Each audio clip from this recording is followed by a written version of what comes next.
is Studio One at CBS.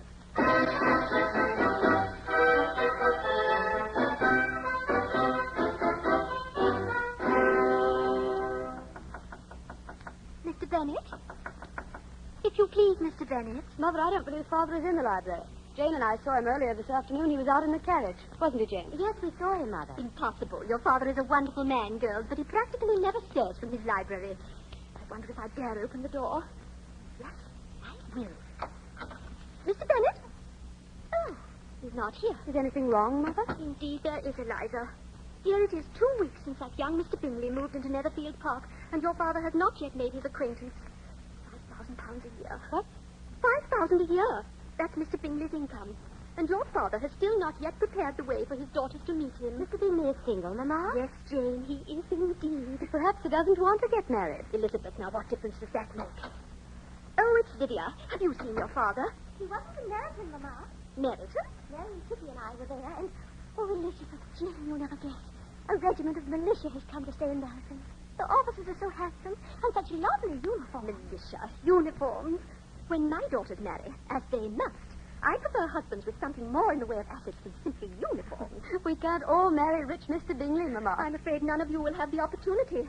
By now, every other eligible girl in the county must have been presented.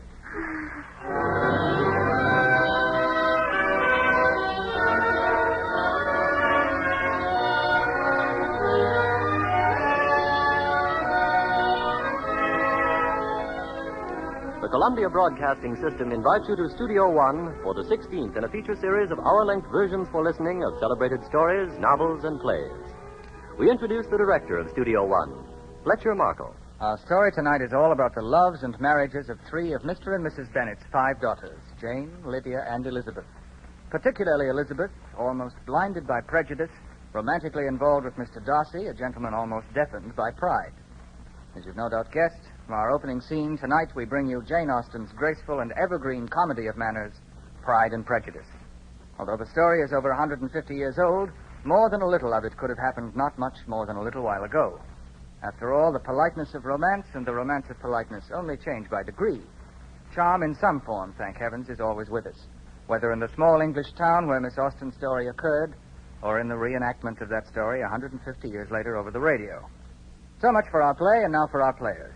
In the Bennett family, Elizabeth? is played by Anne Burr. Jane? By Kathleen Cordell. Lydia? By Abby Lewis. Everett Sloane and Sarah Burton are playing Mr. and Mrs. Bennett, and I'm going to join them at the microphone to play Mr. Darcy.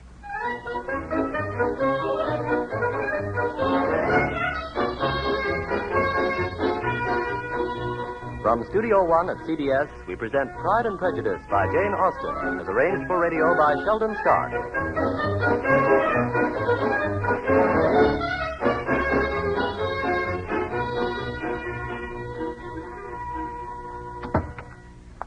Here's your father at last. Good afternoon, Mr. Bennett. Good afternoon, my dear Mrs. Bennett. Jane. Good afternoon, Father. Eliza. Good afternoon, Father. Lydia. Father? I've had quite a drive. May we have tea? Of course, Mr. Bennett. Lydia, will you ring for tea? And tell the cook to put out some of the strawberry preserve. What's this? Strawberry preserve? My dear Mrs. Bennett, are you attempting to insinuate yourself into my good graces? I am indeed, Mr. Bennett. Do you know with whom I spoke this afternoon? And about what? No. Our dear friend and neighbor, Lady Lucas. She and her daughter Charlotte have already met Mr. Bingley. Bingley? Bingley? Oh, yes, the gentleman at Netherfield Park. The eligible gentleman, Mr. Bennett. Single, with $5,000 a year. Oh, Mr. Bennett, you know how important it is for our daughters to meet Mr. Bingley. Such a simple matter for you to drive over to Netherfield and introduce yourself. Quite simple, my dear. Quite simple. Yet have you done so? No. You sit in your library reading the Times, or you ride about in the carriage. I saw Mr. Bingley this afternoon, my dear. Precisely. You did? You saw him? This very afternoon? You introduced yourself? Yes. Mr. Bennett of Longbourn Hall. I met Mr. Bingley and his sister. Oh, Father, and Father, what's he like? Mr. Bingley, Jane. Is he handsome? Jane, my dear, what a ridiculous question. With $5,000 a year, of course he's handsome. Oh, Mr. Bennett, why didn't you tell us at once instead of teasing us so? I didn't have a chance to, Mrs. Bennett. Oh, but never mind, as long as you've done it. Girls, did you hear that? Now you shall meet Mr. Bingley. He's sure to be at the next assembly dance, and if one of you should marry him, we owe it all to your father. Mr. Bennett, you are the kindest husband and the most thoughtful father in the entire country. Thank you, my dear. Now, may I have some tea? Tea? Oh, tea. Lydia, did you ring? No, never mind. You and Jane come with me. Yes, Mama. Yes, Mama. Eliza, my dear, your mother is quite unique. There's not another woman like her in all England. If there were, I don't think the country could stand it. I wish you were not so concerned about getting us married, Father. No, she's right, Eliza, quite right. After all, there are 5 of you, and there are so few eligible young men in our little community. And, unfortunately, none of you will inherit anything. Longbourn Hall and everything in it will go to your distant cousin, William Collins, when I die. Distant indeed, since we have never met him. I believe this cousin of yours is a solicitor for some extremely wealthy gentlewoman named Lady de Burgh, I think. Yes, Lady de Burgh. Collins has written to me once or twice. He manages her business affairs. Oh, that's odd. Odd? Yes, this afternoon at Netherfield I was introduced to a Mr. Darcy, a friend of Mr. Bingley's. I think somebody mentioned Darcy as a nephew to Lady de Burgh. Is he staying at Netherfield? Yes, Bingley thinks very highly of him. I suppose I must tell your mother about Mr. Darcy.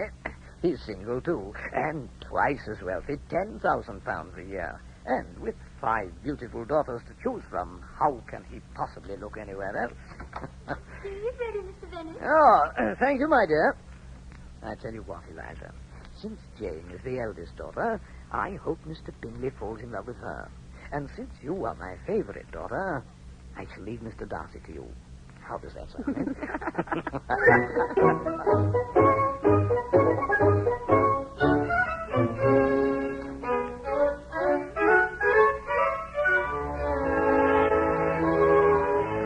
Oh, Eliza, this is the most delightful dance. I know Mama considers them a waste of time because they're poor, but the militia officers do dance beautifully, and they are handsome. Don't you agree, Jane? I think Mr. Bingley's even more handsome. That's because he danced with Jane, Lydia. Only once, Elizabeth. No more than with anyone else. But don't you think he's handsome? More than that, Jane, dear. He's very agreeable. Not at all like his friend, Mr. Darcy. Poor Mr. Darcy. He's not dancing. He's hardly even speaking to anyone. Well, perhaps he's too shy. Or too proud, Jane. I think he considers a country dance something to tolerate instead of enjoy. I beg your pardon, Miss Bennett. I quite agree with you. Lieutenant Wickham, you should not have listened. I couldn't help overhearing, Miss Elizabeth. Do you know Mr. Darcy, Mr. Wickham? I've known him for years, Miss Lydia. In fact, were it not for Mr. Darcy, I would now have an excellent living instead of being only a poor lieutenant of militia. But what can Mr. Darcy have to do with it, Mr. Wickham? Miss Elizabeth, Mr. Darcy's late father was my godparent. He'd promised me a certain inheritance. But when he died, Mr. Darcy refused to honor his father's promise. Refused to honor a promise. Mr. Wickham. Yes, I know. It doesn't sound like a gentleman, does it? I really shouldn't gossip this way. If it concerns yourself, Mr. Wickham, I'd hardly call it gossip. No, but still, perhaps we can discuss it more later on. Mr. Dear, do we have this next dance? I believe we do, Mr. Wickham. Then if you'll take my arm. Your servant, lady. Eliza, Yes, Jane. do you think it was proper of Mr. Wickham to speak that way? About Mr. Darcy? Why not, if it's true? It certainly must be, otherwise Mr. Wickham would not have said it. But Mr. Darcy's a friend of Mr. Bingley. And that means he can do no wrong, Jane. Eliza, they're coming this way. Look. There they are. Jane, dear, you're blushing. Oh, dear. Miss Jane, Miss Elizabeth. Mr. Bingley? You've met my friend, Mr. Darcy. Your servant, ladies. Bingley tells me he's enjoying your assembly dance very much. And you are not Mr. Darcy? Oh, yes. Yes, quite entertaining. Not up to London, of course. Your enthusiasm is overwhelming, Mr. Darcy. Huh? Well, forgive me for speaking so honestly. I see. You believe in honesty? I always have, Miss Elizabeth. How interesting. I'm afraid I don't understand. Perhaps you will when I tell you that we have just been talking to an acquaintance of yours, Mr. Wickham. Wickham? Or perhaps your father was more concerned about him than you are, Mr. Darcy. If you don't mind, Miss Bennett, I'd prefer not to discuss Mr. Wickham at all. Oh, Miss Jane, Yes, Mr. Bingley. I've come over to ask you, is your next dance taken? My next... Why, no, Mr. Bingley. Then may I have the pleasure? You may, Mr. Bingley. Allow me, Miss Jane. Are you settled in Netherfield, Mr. Bingley? Yes. Perhaps you can pay us a visit there one day. You're smiling, Mr. Darcy. Do you find us so amusing after London? Amusing, Miss Elizabeth? You have hardly spoken to anyone. Well, I'm speaking to you. Would you care to dance, Miss Bennett? Thank you, Mr. Darcy. But since you have danced with no one all evening, I see no reason for you to change your mind now. Good night.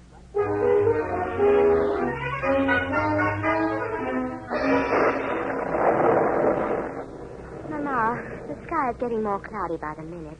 Don't you think I should go to Netherfield by carriage instead of by horse? Nonsense, Jane. The horse is all saddled and ready. Now, do hurry. You've been invited to dinner, and Mr. Bingley's sister will never forgive you if you're late. But it is going to rain, Mama. If Jane gets caught, she'll be soaked through. She may come down with a cold. Oh, Eliza, of course she may. What? Mama, you sound as if you want her to. Frankly, Eliza, I do. Then she'll have to stay at Netherfield for a few days, and that will give Mr. Bingley more opportunities to see her. Oh, Mama. Proximity, my dear Eliza. Proximity. Now go along, Jane. All right, Mama. And be as pleasant as you can. I shall. Goodbye. Goodbye, Jane. Ah, dear Jane, she's always pleasant. A pity you can't be more like her, Eliza. Are you referring to Mr. Darcy, Mama? You really should have danced with him that night, Eliza.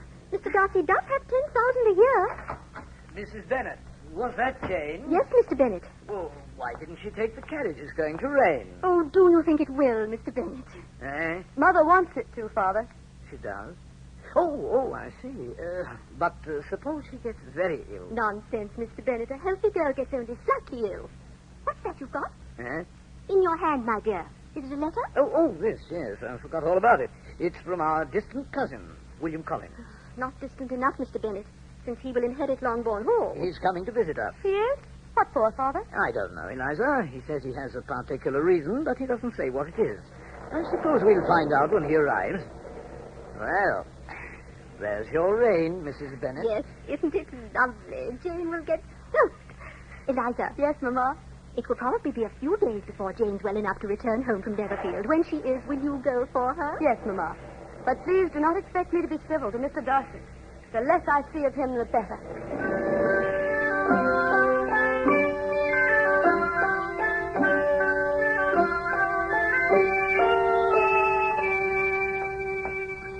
Here's the carriage, Jane. Miss Jane, are you certain you're feeling well enough to return home? Oh, yes, Mr. Bingley. I've already imposed too long on you and your sister. Oh, not at all. It's been very pleasant. Hasn't it, Darcy? Eh? Oh, yes, Bingley. Yes, indeed. Let me help you into the carriage, Miss Jane. Oh, thank you. This way. Your sister's quite charming, Miss Elizabeth. I have known that longer than you, Mr. Darcy. I'm sure you have. And Mr. Bingley's been quite attentive. Mr. Darcy, don't you think that is their own affair? Oh, please, Miss Elizabeth. Is there no way you and I can talk without being at sword's point? You know, I have an admission to make. About what, Mr. Darcy? About you. I think you're quite as charming as your sister. Perhaps the next time you will dance with me. Perhaps. But now you'll have to excuse us, Mr. Darcy. Here, Elizabeth, let me help you up. I can manage, thank you. Goodbye, Miss Elizabeth. Miss Jane. Goodbye, Mr. Bingley. Goodbye, Mr. Bingley. And goodbye to you, Mr. Darcy. Goodbye. Goodbye. Beautiful girl, Darcy. Yes, both of them. So gentle, so courteous and kind. Here, Bingley, don't tell me you're in love with her. Well, If you are, you're making a mistake. why, what do you mean? The girl doesn't love you. She doesn't. Oh, I admit she may act that way, but I'm sure she doesn't. I think she's simply following her mother's orders. Oh, no. You do? Oh, look at it sensibly, Bingley. You've got 5,000 a year, and what of the Bennets? 2,000. And even that won't stay with the children. No, Mrs. Bennet is trying to make a match, Bingley. Well, what of it? Most mothers do. You never meet people like that in London, do you? Think it over, Bingley, before it becomes too serious.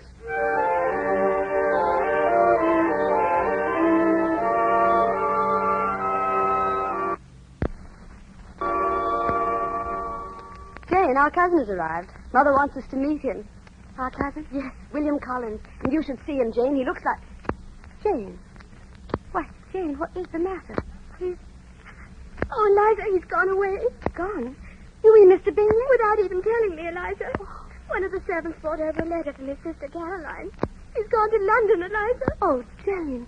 Oh, but surely only for a visit. No, they've closed Netherfield Park. They've all gone. His sister, Mr. Darcy, and Mr. Bingley himself. All gone to Mr. Darcy's London house. Mr. Darcy. Jane, it is Mr. Darcy who is to blame. You think he influenced Mr. Bingley? Mr. Bingley would never be that unkind unless Mr. Darcy had persuaded him. Still, it is only for the winter, Jane. Yes, I know, Eliza, but if he should forget me, if he should meet someone else... Oh, Eliza, I can't help thinking it may be forever. Oh, now, Jane. Please, dear, don't cry. And there is our cousin, Mr. Collins. He's down in the library now. They're waiting for us.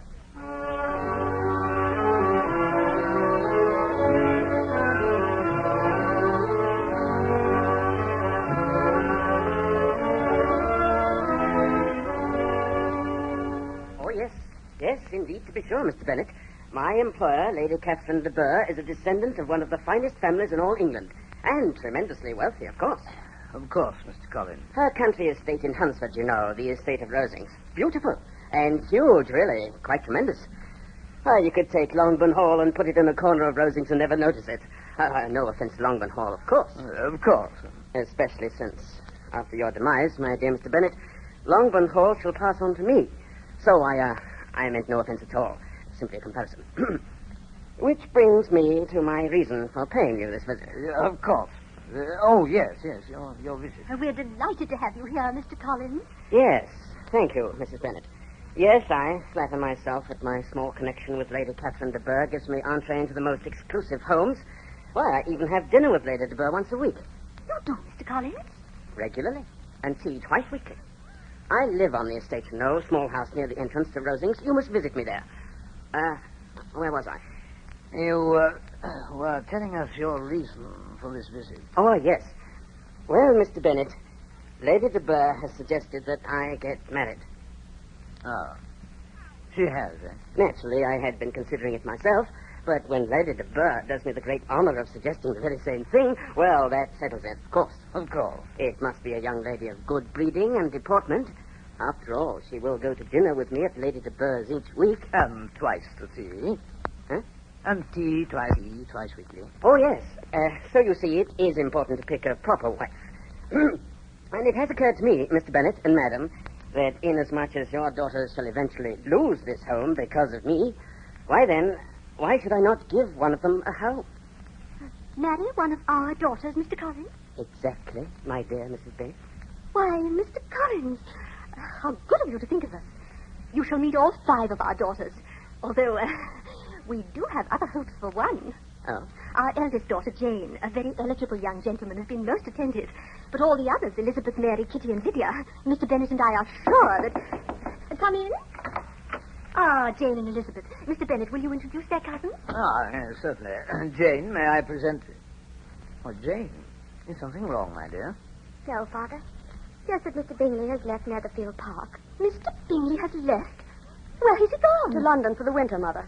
London? Jane is right, Mamma. He and his sister and Mr. Darcy. Darcy? Did you say Darcy? Can that be the nephew of my employer, Lady Catherine de Bourgh? Yes, Mr. Collins, I believe he is. Gone to London. Oh, what a pity. If I'd met him, I could have given him Lady de Bourgh's compliments. Compliments? On what, pray? On what? Nothing, just her compliments. She was quite well the last time I saw her. I had dinner with her every week. Oh, but I beg your pardon, we haven't yet been introduced. Yes, of course. Jane, your cousin, Mr. Collins. Mr. Collins. Jane? How do you do? Elizabeth, your cousin, Mr. Collins. Mr. Collins? Elizabeth. Charmed, I'm sure. I hope to see you often during my visit. Do you? Oh, yes. I do. I do indeed.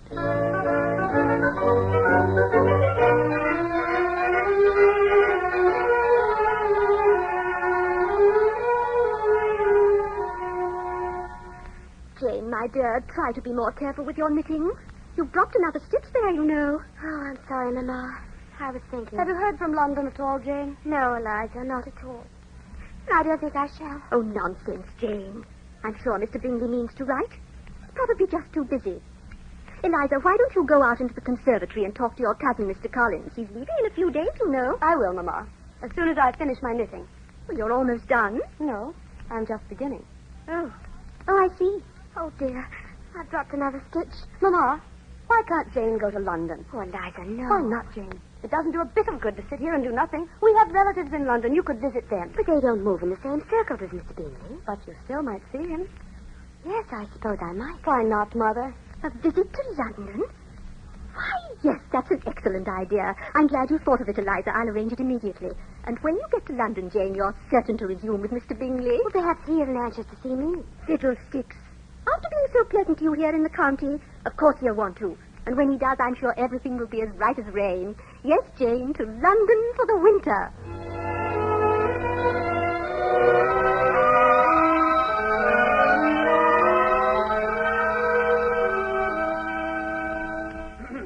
Mrs. Bennet, forgive my intruding, but may I have your permission to speak to Miss Elizabeth in private? In private?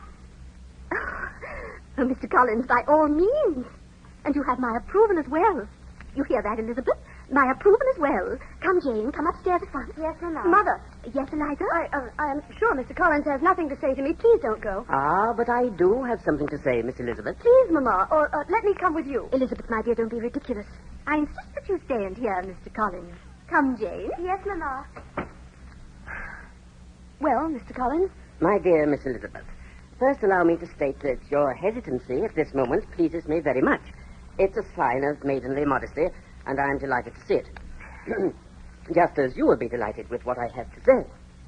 Miss Bennet, I have decided to get married. Yes, Mr. Collins. Please Only... allow me to complete my thought.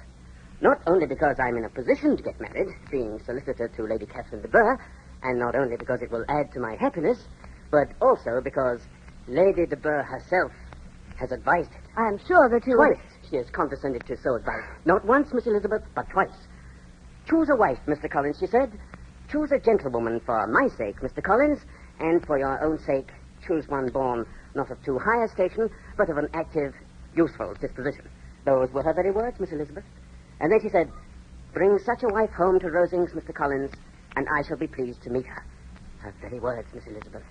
I shall be pleased to meet her. That is very gracious of Lady de Bourgh, Mr. Collins, Yes, but... very gracious. And I'm sure, my dear Elizabeth, that she'll consider you an excellent choice. Mr. Collins, please. I've not given you my answer yet. Oh, well... And I am afraid my answer must be no. It doesn't matter. No. I thank you for the compliment, Mr. Collins, but I must decline. Oh, very charming, Miss Elizabeth. Your reluctance does you credit. So many young ladies pretend at first, don't they? Pretend, Mr. Collins? Yes, even when they secretly mean to accept. Oh, but I assure you, Mr. Collins, I have no secret intention of accepting. Oh, charming, Miss Elizabeth, charming. But at the risk of flattering myself, I cannot believe you. After all, I've so much to recommend me.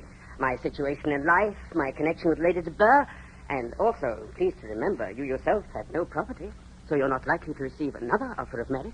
Oh, no, Miss Elizabeth, you're simply keeping me in suspense to increase my love for you. Mr. Collins, please, you must believe me. I know it is an honor, and I thank you for it, but I am sincere. Oh, delightful, delightful, Miss Elizabeth. A most convincing performance.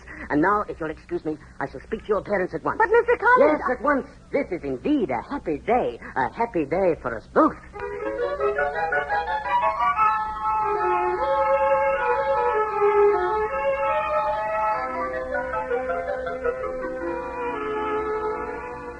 I see, Mr. Collins. And you have already spoken to Elizabeth? Yes, Mr. Bennet. She pretends to refuse me. Maidenly modesty, you know. Mr. Bennet, we must talk to her. Yes. Mr. Collins, could you send Elizabeth to us alone, please? At once, Mr. Bennet, at once. And I'm sure I could not have chosen more wisely. Oh, Mr. Bennet, you simply must bring Elizabeth to her senses. She has refused, Mrs. Bennet. She can't refuse an offer of marriage. Oh, you know how stubborn she is. You simply must talk to her. I shall, my dear. You asked to see me, Father? Oh, come in, Elizabeth. My dear, I understand that Mr. Collins has asked you to marry him. Yes, Father. And you have refused? Yes, Father, I have. Your mother insists that you accept. Eliza, you must. You must, or I shall never speak to you again. Well, there you are, Eliza. If you refuse, your mother will never speak to you again. But, on the other hand, if you accept, I shall never speak to you again. What? What's that, Mr. Bennet? You heard me, my dear. But do you mean you don't want her to be married? To Mr. Collins? Never. Oh, Father. Father, I never shall. Oh, but this is unheard of. Mr. Bennet, you promised me you would insist. I am, my dear. I'm insisting that Eliza refuse. Let her find a husband somewhere else. Somewhere else? Where else can she find one? I'd like to know. I have no idea. But wherever it is, no one can possibly be worse than Mr. Collins. And as for Mr. Collins himself, he can marry anyone, as long as he's not one of my daughters. Now, let's talk of something else. Oh, what else is there to talk about? Well, there's Jane. Jane? Yes. Is she going to London or not? Yes. Yes, Mr. Bennet. She is. Well, I'm sure that will prove to be a most interesting move. Oh, yes, indeed.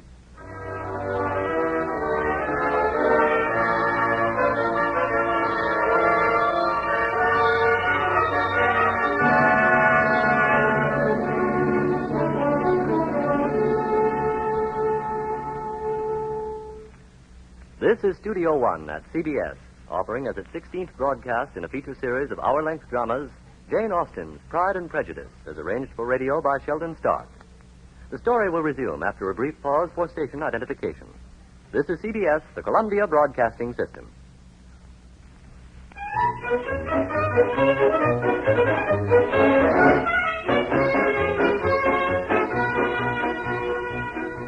Continuing Columbia's full-hour presentation from Studio One. The eternal problem in all ages of marriageable daughters forms the background for the pride of elegant Mr. Darcy and Elizabeth answering prejudice against his snobbery. Now the concluding portion of Jane Austen's classic, Pride and Prejudice.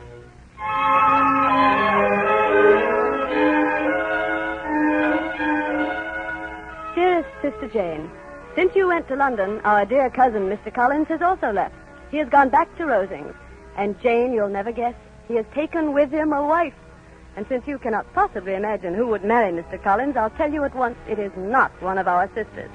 No, it is our friend and former neighbor, Charlotte Lucas, daughter of Sir William and Lady Lucas. There's no other news here of any importance. Lydia sees Lieutenant Wickham quite often.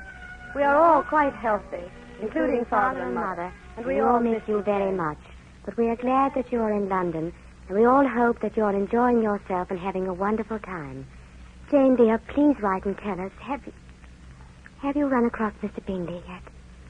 Mr. Bingley? Dearest Eliza, it is so pleasant to receive your dear letters, and to hear that everyone at Longbourn Hall is quite well.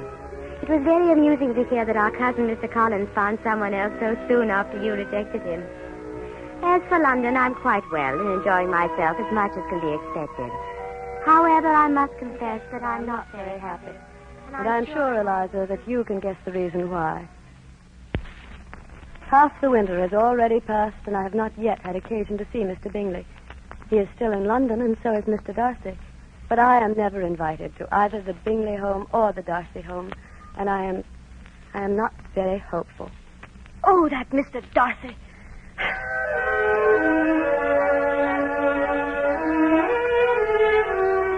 Dearest Sister Jane, I am writing this letter to you not from Longbourn Hall, but from Rosings, the estate of Lady Catherine de Bourgh. Yes, as you supposed, Mr. Collins and Charlotte invited me, and I have accepted their invitation. I do confess I am curious to meet Lady Catherine, and to find out if she is as insufferable as her horrible nephew, Mr. Darcy. I shall meet her this afternoon. Mr. Collins and Charlotte and I have been invited to tea.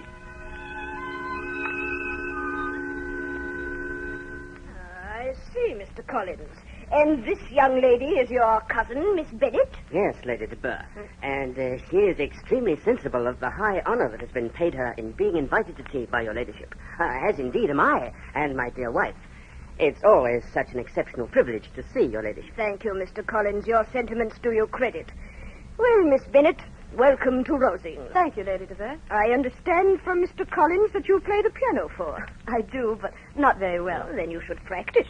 You had lessons as a child, I presume? Not regularly, Lady de Bourgh. Indeed. Every child should have lessons. Do you draw? I'm afraid not. You don't? Well, didn't your governess teach you? We had no governess. No governess? How strange. And you have 4 sisters? Yes. There are 5 of us altogether. And no governess? Well, that's extremely odd. How children can be brought up without a governess, I can't understand. Oh, by the way, Mr. Collins tells me you know that you are acquainted with my nephew, Mr. Darcy. Yes, Lady de Bourgh. I've had that pleasure. Met him once, I presume? No. No, it was several times. Oh? Well, I suppose in some parts of the country there may be some relaxation of the social standards, although I, for one, do not approve. A position for everyone, and everyone to his position. Eh, Mr. Collins? Oh, yes. Yes, indeed, your ladyship. And I must confess, Miss Bennet, my nephew, Mr. Darcy, is at all times extremely conscious of his social position. For example, there is a friend of Mr. Darcy's, a gentleman whose name I have forgotten. Doesn't matter, none of us know him, I'm sure. At any rate, this gentleman developed an attachment for a young lady who was far below his social level. I see, Lady de Bourgh. And what did Mr. Darcy do? It was in the country, Miss Bennet. Mr. Darcy persuaded his friend to leave the country and return to London, thus eliminating any further danger. Mr. Darcy must be very proud of himself. Oh, yes. My nephew is the model of what a true gentleman should be. You have seen him lately, Lady de Bourgh? No, although he does visit Rosings occasionally at this time of year in the spring. Mr. Collins. Yes, your ladyship. I'd like my tea. Please ring for it now. Oh, yes. Yes, indeed, your ladyship. Miss Bennet, will you play something for us? Oh, I'm very sorry, your ladyship. I'm quite out of practice. Oh? Then may I suggest during your stay at Rosings you do some practicing? There is no piano in Mr. Collins' house, your ladyship. No, you are at liberty to come here. Not in this part of the house, of course. There's another piano in the green room. It won't disturb me in the slightest. Thank you very much, Lady de Bourgh. But if you do not mind, I would much prefer to go walking around the estate. Rosings is so beautiful, and I would never dream of disturbing you.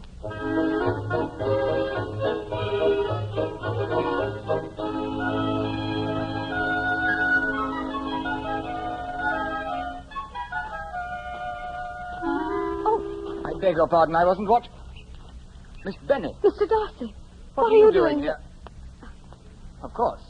You're visiting your cousin, Mr. Collins. And you are visiting your aunt. Yes, Lady de Bourgh. Yes. And how was London, Mr. Darcy? London? Yes. Oh, London is... London. And your friend, Mr. Bingley? Mr. Bingley? Oh, Bingley's well, very well. So, you're here at Rosings, Miss Elizabeth. I've not seen you in quite some time. No, Mr. Darcy. Not since last summer. Yes. Bingley and I left in rather a hurry. We didn't stop over to say goodbye, did we? It was rather sudden, I know. It seemed especially sudden to my sister, Jane. Oh, Jane? Oh, yes. She has been in London for the winter, but I am sure she has not seen you or Mr. Bingley. Oh, no, I don't think she has. Miss Elizabeth, may I say that you're looking very well. In fact, very attractive indeed. Thank you, Mr. Darcy, but you need not. Need not what? Need not say it. But why shouldn't I? Especially when it's true. May I walk with you, Miss Elizabeth? Thank you, Mr. Darcy, but I have finished my walk. Oh, you have? If you'll excuse me, I'm going back to Mr. Collins' home. Of course. But I will see you again. I suppose you will, Mr. Darcy. Since this is your aunt's estate and I am a guest, I do not see how I can possibly avoid you.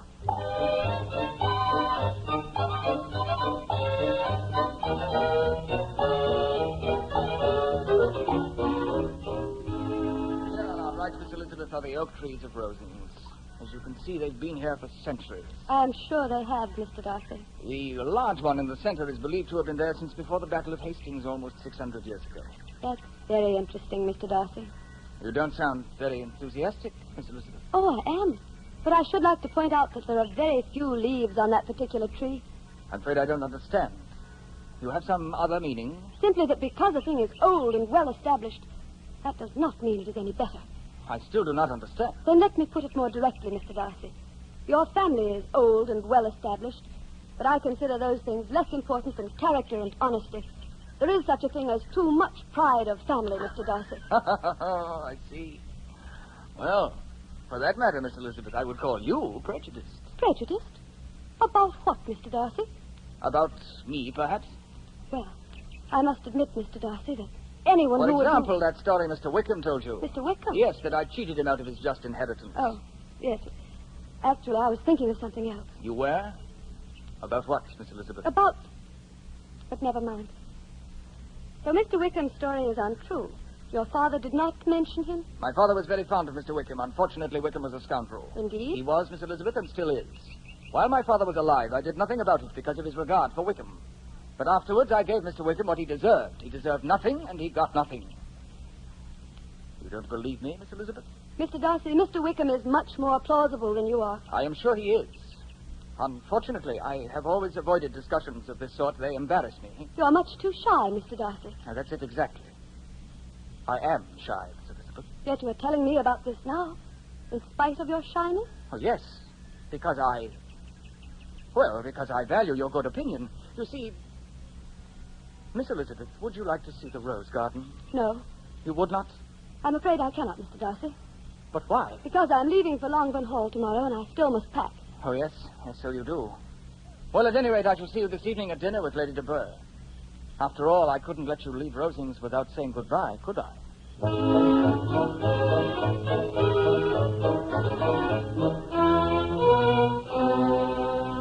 What's that that, Cousin Elizabeth? Did I hear you correctly? You're not coming to dinner? No, Mr. Collins. I'm sure Lady de Bourgh will excuse me. But, my dear cousin, Mrs. Collins is already waiting for us in the carriage. And not to have dinner with Lady de Bourgh? You can't be serious. What shall I tell her? Oh, Mr. Collins, tell her whatever you choose. I have a headache. A headache? Yes. Oh. But even so, Lady de Bourgh will be very annoyed. I don't know what to say. After she's been so kind and generous to us. Elizabeth, you simply must come. Mr. Collins, please. I beg your pardon, but frankly, I'm not going because I prefer not to see Mr. Darcy. Eh? What's that? I have seen too much of that gentleman already. You saw Mr. Darcy again this afternoon? Yes. Dear me. Quite often. It amuses you, Mr. Collins? No. It simply reminds me of what my wife said this morning. She said Mr. Darcy has been seeing you so often. He must be in love with you. You consider that ridiculous? Well, of course it is. Mrs. Collins is just being romantic. Mr. Darcy in love with you? Why, of course it's ridiculous. Absolutely. But this dinner at her ladyship's, why should Mr. Darcy's presence interfere? Because of what he has done to my sister, Jane. Jane? Yes, Jane and Mr. Bingley. Oh, but you know very little of that, Mr. Collins. Please, you and Mrs. Collins go ahead. I shall stay here. Very well, Elizabeth, if you insist. But her ladyship won't like it. She won't like it at all.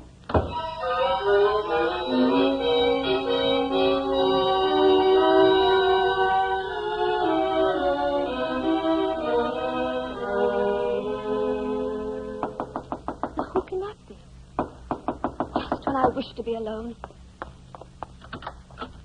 Miss Elizabeth? Oh, Mr. Darcy. Everyone has gone to dinner. Except for you, Miss Elizabeth. May I come in? If you wish. May I sit down? If you wish. May I speak? Mr. Darcy, if you are here to apologize, pray do not bother. Apologize for what, Miss Elizabeth? Or if you have come to say goodbye, please say it. Miss Elizabeth, please. I have come for one purpose only.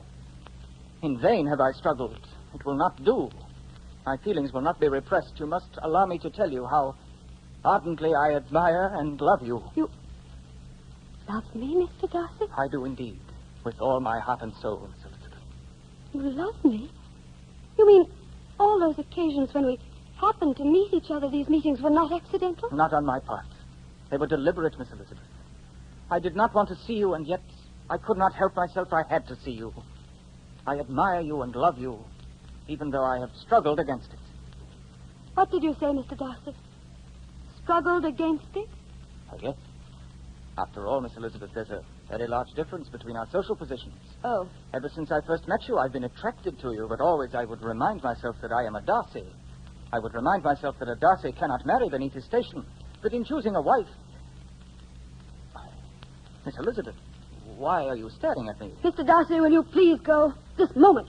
Go, Miss Elizabeth? I am grateful for your offer, but I cannot allow you to forget that you are a Darcy. But I do not understand. I'm sorry I cannot marry you, Mr. Darcy, but you will still have your pride. That is much more important, I'm sure. Miss Elizabeth, you mean you refuse me? I do indeed. For a moment I thought you came here to apologize for the wrong you had done to my sister. Wrong? What wrong? I've done no wrong. You took Mr. Bingley to London. You took him away from Jane, even though she loved him. Oh, come now, Miss Elizabeth. Your sister in love? Very much in love, Mr. Darcy. If she was, I assure you, she concealed it admirably. Mr. Darcy, my sister Jane is not very demonstrative. She is quiet and restrained. But simply because she does not display her emotions does not mean that she has none. She loved Mr. Bingley with all her heart, and she still does. Miss Elizabeth, I had no idea. Please, Mr. Darcy, I don't want any explanations. I hope that someday Jane will forget about Mr. Bingley. As for what has happened here, I would never marry a man like you in any case. And since I am leaving tomorrow, it will be a simple matter for you to forget me and remember only your pride in your family. Goodbye, Mr. Darcy.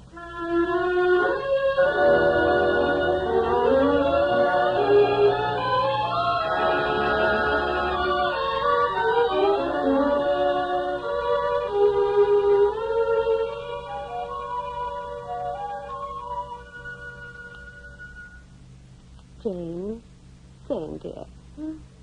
Yes, Eliza. You've dropped another stitch? Oh, so I have. Oh, Eliza, it's no use. No matter what I try to do, I can't forget Mr. Bingley. Even in London all winter, even here, home again at Longbourn Hall. Right in the middle of whatever I'm doing, I think of him. Jane, dear, it doesn't do any good. I know. But there is one satisfaction, Jane. I told Mr. Darcy exactly what I thought of him. I think you should have married Mr. Darcy, Eliza. Married him? You cannot be serious, Jane. Well, he did explain his reasons for influencing Mr. Bingley against me. After all, he did what he thought was best. Nonsense, Jane. Please don't make excuses for the man. Lydia? Jane, Elizabeth, have you seen Lydia? No, Mama. Perhaps she's out in the garden with Mary and Kitty. No, she's not. I don't know where she can be. Oh, Lydia! Lydia! Jane, dear, please try to forget Mr. Bingley. Go on with your knitting. I'll go on, Eliza. But I'm sure I shall never forget. Eliza, was someone calling me? What is it, Father? I thought I heard your mother. What's she calling? She's searching for Lydia, Father. Oh, what's your sister done now? I do not know, sir. Oh, well, whatever it is, your mother is sure to find out. How are you, Jane? I'm all right, Father. Now, my dear. Things are seldom as bad as they seem. Now. Mr. Bennet! Oh, Mr. Bennet! Good heavens, now what? Mr. Bennet! Oh, Mr. Bennet! Oh, Mr. Madam, Bennet. control yourself. But it's Lydia on her pillow. A note. Gone. Oh, how could she? Without a word. Mrs. Bennet, if you please. Madam, what are you talking about? Our daughter Lydia, Mr. Bennet. She left this note on her pillow. She's run off with Lieutenant Wickham. What? She has run off with Lieutenant Wickham. Oh, Mr. Bennet, suppose they're not married. Eliza, send for my carriage at once. I'll go after them. And they'd better be married.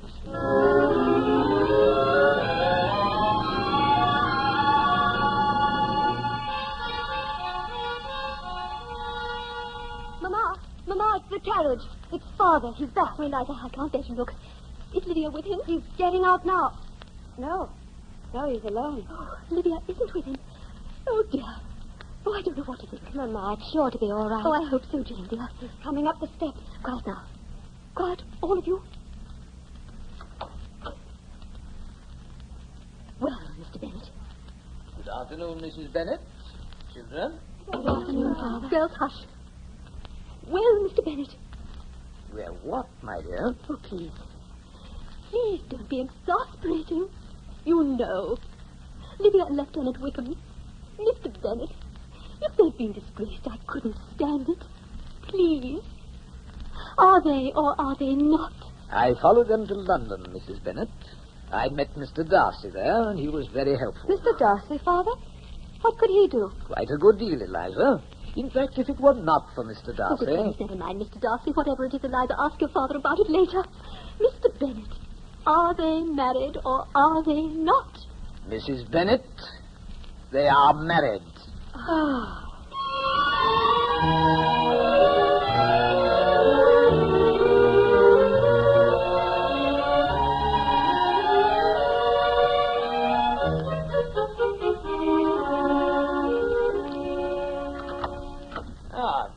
Come in, Eliza. I've been expecting you. You're curious about Mr. Darcy, I suppose. Yes, Father. What did he have to do with Lydia and Mr. Wickham? Eliza, I think perhaps you've misjudged Mr. Darcy. I certainly have, Father. At least as far as Mr. Wickham is concerned. Mr. Darcy said he was a scoundrel, and he was right. To run off with Lydia without even asking your consent. It's more than that, my dear. To put it delicately, Mr. Darcy has saved us from a scandal. If it had not been for him, I fear I might have been too late. Too late, Father? Mr. Darcy located them, Eliza. It was he who persuaded Mr. Wickham to marry your sister. Oh, Father. Yes. Quite fortunate that I ran across him. He was very helpful. I shouldn't have mentioned this, Eliza. Mr. Darcy asked me not to, but I thought you would like to know. I do, Father. Not that it matters at all, but I have a better opinion of him now. In spite of poor Jane. Jane? Oh, that business of young Mr. Bingley, eh? I don't think she will ever get over it. Well, perhaps it's better if she doesn't. Oh, Father, how can you say that? How can it be better for Jane to keep on being in love with a gentleman she'll never see again? Oh, I wouldn't be that pessimistic, Eliza. She may see him. In fact, she probably will. Inasmuch as he's already returned to Netherfield Park. Mr. Bingley, Father? He has come back? I saw him myself, Eliza, as I was driving by in the carriage. I even stopped and spoke to him. In fact, he told me he might call this afternoon. This afternoon? Here? At Longbourn Hall? That's what he said. You think you'd better tell Jane? I certainly shall, Father. Yes. I don't doubt it. And you might as well take her out to the garden, Eliza. She can pick roses and watch the road at the same time.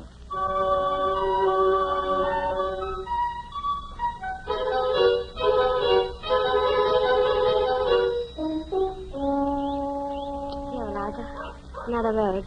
Jane, dear, there's no flower on this one. It's just a stem. Oh, I know. I can't watch the road and the flowers at the same time. Then just watch the road. Oh, Eliza, I'm so nervous.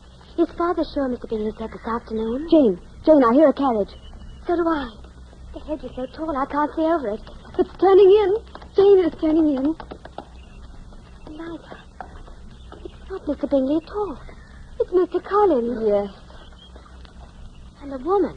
It's Lady de Bourgh. Lady de Bourgh? Yes. You mean Mr. Darcy's aunt?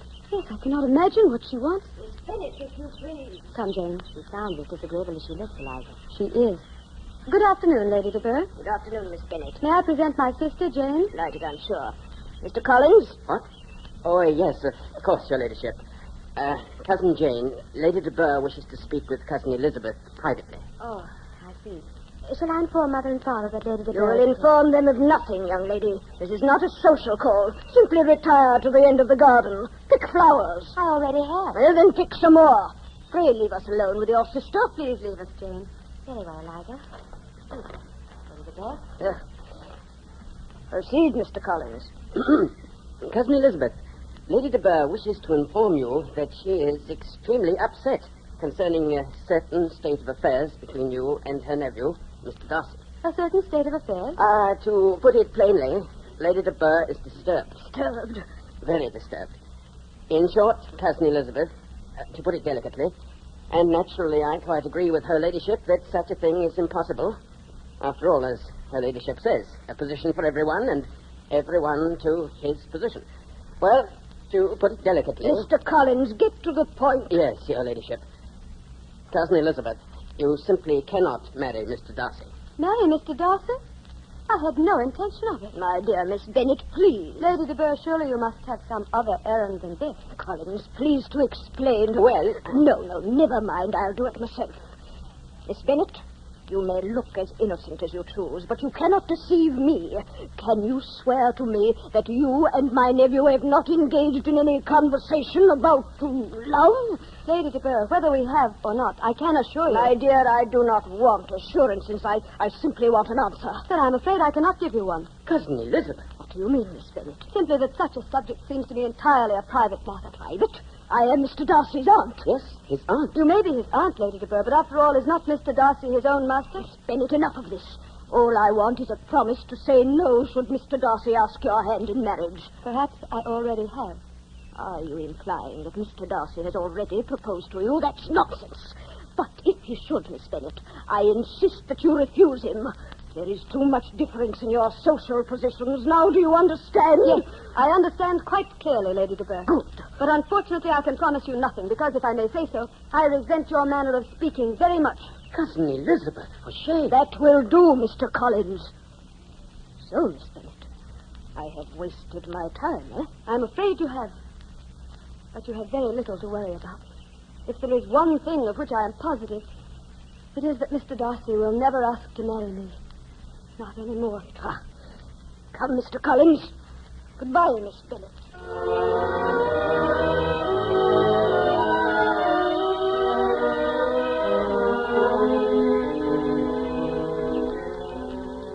I declare I never heard of such a thing, Eliza. Lady de Bourgh may be well brought up, but she certainly didn't act well bred. Please, Jane. She is gone, and let's talk no more about it. I'm only sorry that I lost my temper. Eliza? Yes, Jane? Tell me, did you mean what you said? Are you really so positive that Mr. Darcy won't ask you again? Of course he won't, Jane. Now, please forget it and... Oh, Jane, look. Look, a cloud of dust down the road. Do you hear, Jane? It sounds like horses. It is horses, Eliza. Coming this way. Look. Isn't that Mr. Bingley? Yes, it is Mr. Bingley. And there is someone with him. Yes. And Eliza, I think it's Mr. Darcy. That's strange. It is Mr. Darcy.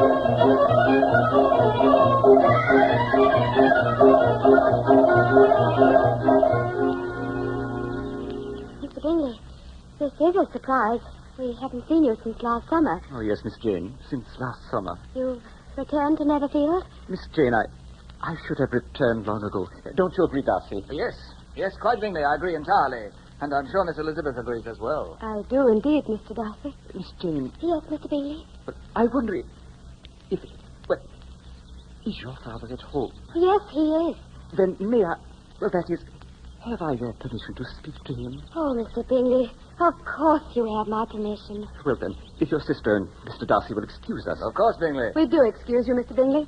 Mr. Bennet is in the library now. Miss Jane, can you direct me to your father's library? Oh, yes, Mr. Bingley. Yes, I'll be glad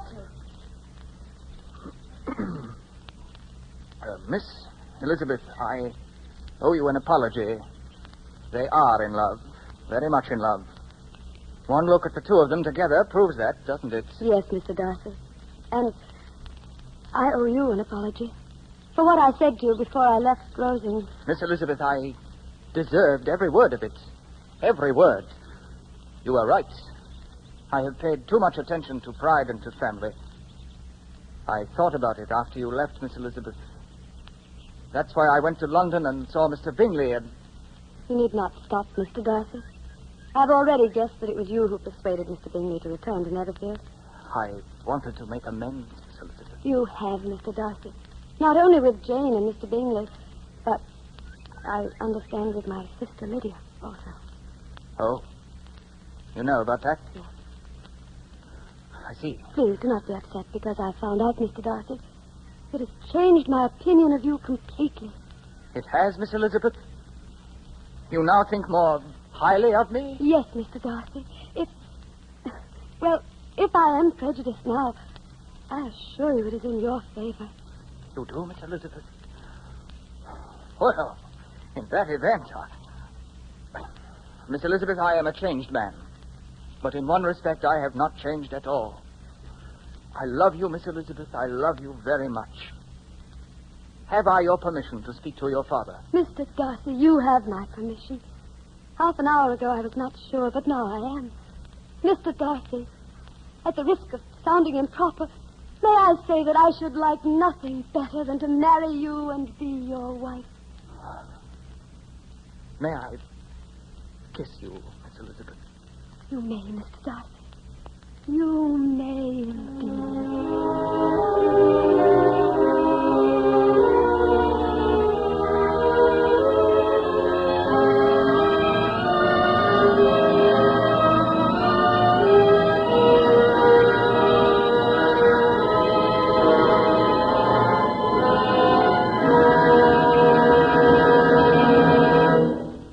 The Columbia Broadcasting System has brought you Studio One, the 16th program in a feature series of hour-length versions for listening of celebrated stories, novels, and plays.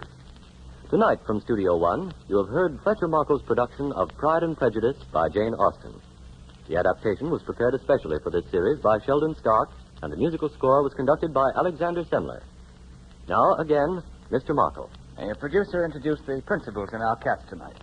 In the Bennett family Elizabeth, was played by Anne Burr. Mr. Bennet? Was Everett Sloane. Mrs. Bennet, Was Sarah Burton. Jane, Was Kathleen Cordell. Lydia, Was Abby Lewis. Mr. Collins? Was Hedley Rennie. Lady de Burgh. Was Miriam Wolfe. Ivor Francis was Mr. Wickham. Gregory Morton was Mr. Bingley. And Mr. Darcy was played by your producer. And now until next week, until Everett Sloane, starring in J.B. Priestley's domestic comedy Laburnum Grove, this is Fletcher Markle with a good night and thank you from all of us in Studio One.